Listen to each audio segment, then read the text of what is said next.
I am really delighted to preside over the virtual summit of our Organization of African, Caribbean and Pacific States that is being held currently amidst the COVID-19 pandemic. When we met with some of you in December of 2019, we made the Nairobi Nguvu Pamoja Declaration. We didn't at that time realize just how important our strength would be in working together. Indeed, it is a challenging time for all of us, but I believe that together we will overcome. Your Excellencies, the COVID-19 pandemic has caused major economic and social disruptions across the entire globe and has posed serious public health challenges and slowed down economic activity. As of the 31st of May 2020, persons within the Organization of African, Caribbean and Pacific States reported infected by this disease were about 112,243, with approximately 3,026 deaths. While these numbers may seem relatively low in the context of the global numbers, the impact of COVID-19 on our economies is disproportionately high and in some cases has been totally devastating.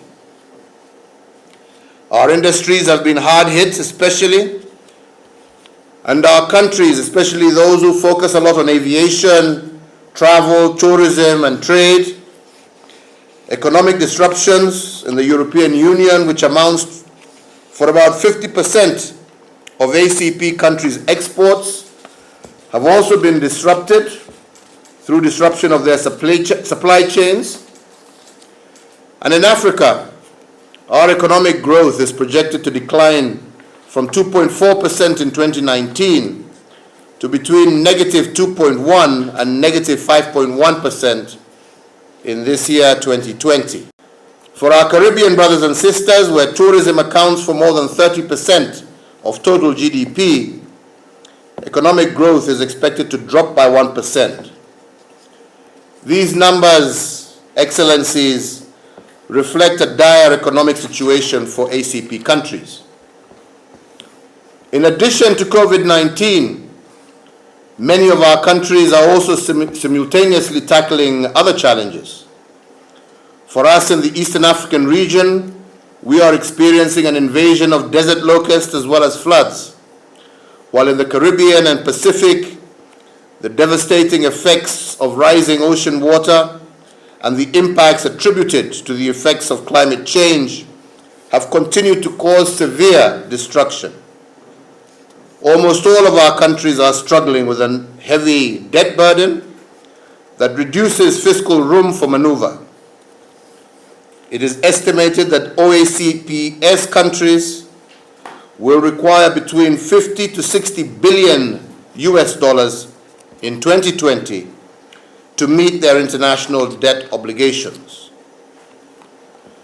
A core objective of our organization, therefore, is to serve as a forum for formulating and coordinating common positions on global issues, and COVID-19 is indeed one of those.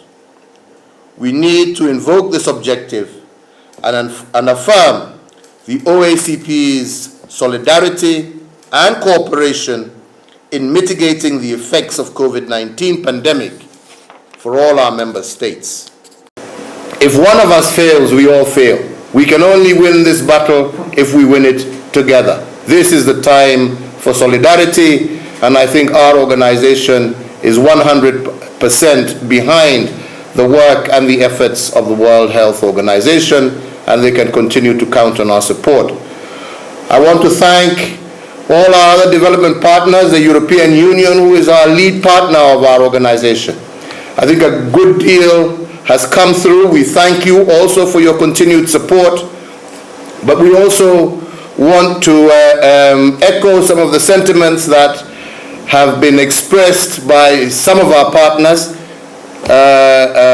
Barbados, Seychelles, Jamaica was on the same position, and many others who participated have really emphasized this point of consultation. Consultation, because the true and the truest form of partnership is consultation. And I really would encourage the European Union, really our key partner, and who has supported and worked with us very closely, that we want to improve this issue of dialogue, consultation, as we move forward so that we are moving together. At our individual national levels, COVID-19 has led to a shrinking of fiscal space, while at the international level, the pandemic has weakened the pipeline of resources dedicated to development programs, because countries that traditionally provide overseas development assistance are also suffering from the effects of the pandemic. The debt of many of our member states continue to rise. 44% of low-income and least developed countries are in debt distress or are assessed as being at high risk of external debt distress. COVID-19 and related global economic shocks will only exacerbate the problem. I want to make a special vote of thanks to the Prime Minister of Canada, the Prime Minister of Norway, the President of France, the Prime Minister of Australia, but in particular those three, because you have ever been strong supporters of our agenda, of our development course. Canada, France, Norway, you have been very strong pillars.